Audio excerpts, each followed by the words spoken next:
How to timestamp in YouTube comments. Hello everyone, this is Max. Welcome back to another tutorial video. So let's start without wasting any time. Also make sure to watch this video till the end. First of all, open a Play Store. Now tap on the search icon at the bottom right corner. Now simply tap on the search bar. Now type YouTube.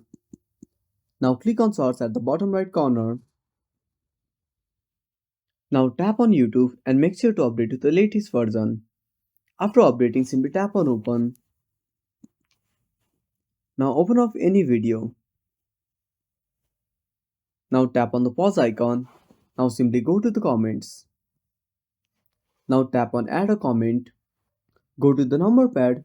Then first of all add the number of minutes. Then add a column. Then add seconds of the time. Now tap on send.